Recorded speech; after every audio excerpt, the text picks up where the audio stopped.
What's going on, everyone? My name is Gabrielle and welcome to my channel if you're new, and if you're not new, welcome back. So today in this video I want to go ahead and talk about the difference between AGR and ADOS for all of my reserve soldiers, and then also if you're active duty and you just kind of want to know a little bit more about the reserve life and what else there is besides just being TPU. That's what this video is about. So if you want to learn more, stick around.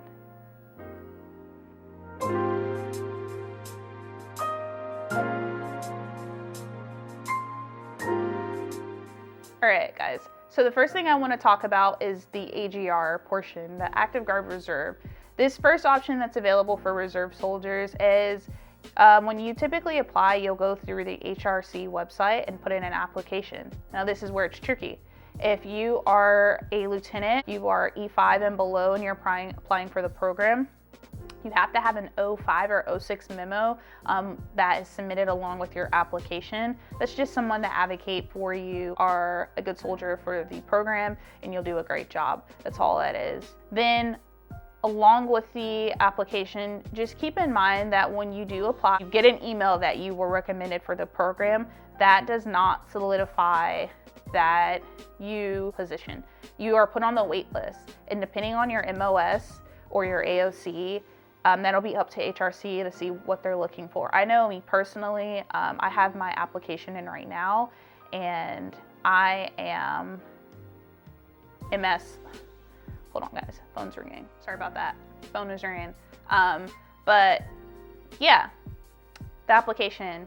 If you are med services, for example, me, my application, it's about 10,000 people in the wait list.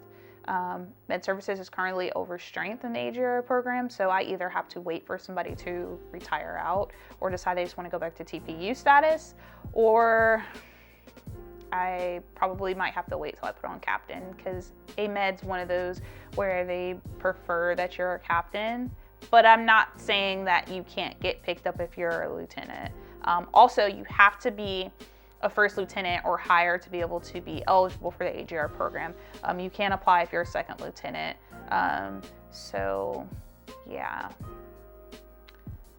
Also with AGR, that's slightly different from active duty, is like you have more bases that you can be stationed at. For example, Tampa, Florida, there's not an active duty Army base down there, but if you're AGR, you'll be stationed down there in Tampa, Florida.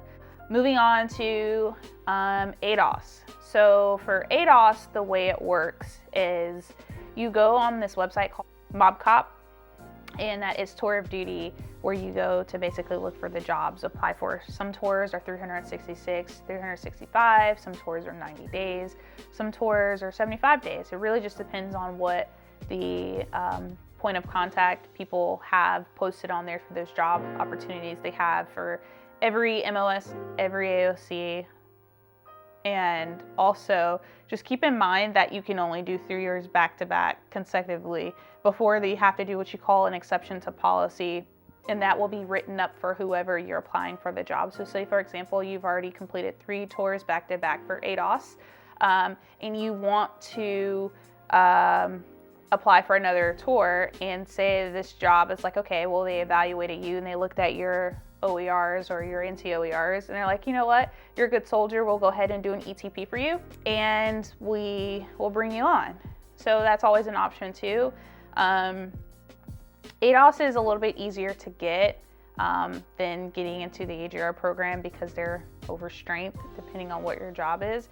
However, if you're starting off, that can be a little difficult, and I'll do another video of that to give you guys insight on how I got started as a lieutenant and how hard it was at first in my journey as a reserve soldier and building the experience.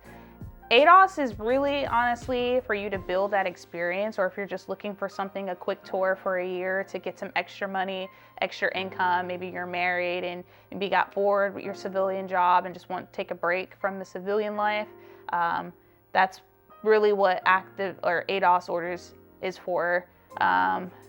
Me, I personally am not trying to stay ADOS.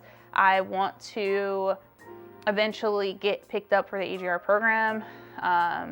If not, I'm working on my master's, so hopefully I can start working in the hospital if I do not get my, I don't get picked up for AGR. I think I got everything. It's pretty much it for AGR and ADOS, the application process and what it's like.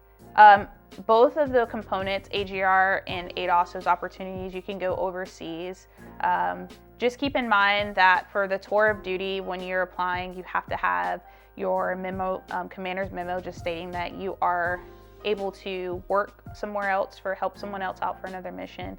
You have to be green in your med pros. Your PHA has to be done. It's your physical health assessment. Your vision, your hearing, all that has to be green. Also, just make sure that you have good OERs or NCOERs, because those are what's going to evaluate you, and the employer or the point of contact for that mission or that unit will justify if they want to bring you on or not.